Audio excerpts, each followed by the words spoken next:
2NUR FM News for our sponsored Thurs Boating with up to $1,000 off Yamaha engines.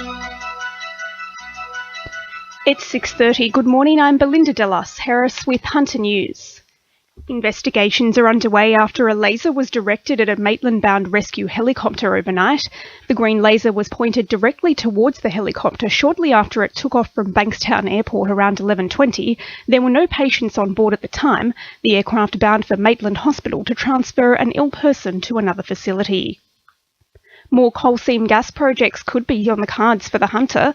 It comes after energy company AG Lucas purchased the petroleum exploration licence, which covers 2,000 square hectares between Hawkesbury and Lake Macquarie. Greens mining spokesperson Jeremy Buckingham says he's worried it's a green light for CSG after the state election.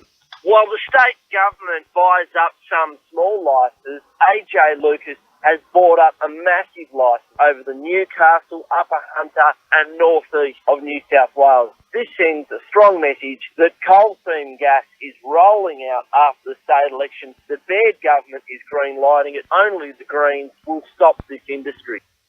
Police have been assaulted while dealing with a domestic incident at Wallsend overnight. They were called to a home on Diana Street just after 7 p.m. and had been arresting a 35-year-old man when a 44-year-old woman stepped in, allegedly lashing out at officers, leaving them with minor injuries. Both have been charged. The Greens are promising to bring lower fees, axed courses and more jobs back to the Hunters TAFE campuses if the party wins office at the March 28 state polls. It's part of the Greens' planned overhaul of the government's controversial Smart and Skilled scheme, the Fund TAFE First campaign.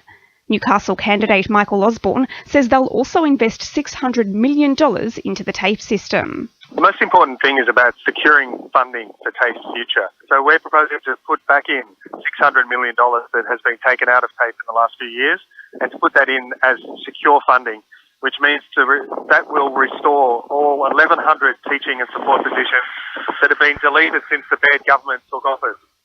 A 13-year-old boy has been charged over his alleged involvement in the armed robbery of Hamilton's BP service station earlier this week. Police claim the 18-year-old console operator had a knife held to his throat while cash and cigarettes were taken from the Parry Street premises in the early hours of Tuesday morning. The 13-year-old has been charged with robbery whilst armed, while a 15-year-old faces dealing with the proceeds of crime charges.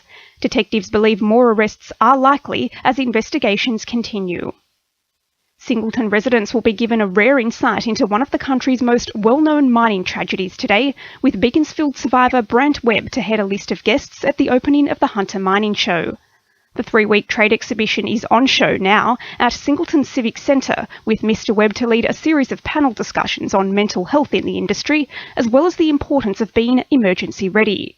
He says it's crucial people learn how to deal with and overcome adversities. But mainly it's trying to keep that education side of it up, tell people, like how to get over the adversities. The incident itself was one thing, underground, but the actual after effects of the event was a lot harder than the actual event itself. Now with sport, Annabelle Regan. Former Newcastle Heights junior Ben Simmons has won the prestigious Morgan Wooten Player of the Year award, placing him as the best high school player in the United States. He's in good company with former winners including NBA superstars LeBron James, Dwight Howard and Kevin Love. Simmons seems destined to follow in their footsteps to earn a multi-million-dollar contract playing in the US.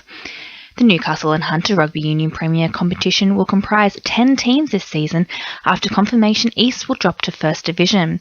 A lack of players and strength, particularly in the under-20s, were key reasons behind the drop, which was made after a series of crisis meetings with Newcastle Hunter Rugby Union General Manager Andrew Fairfull.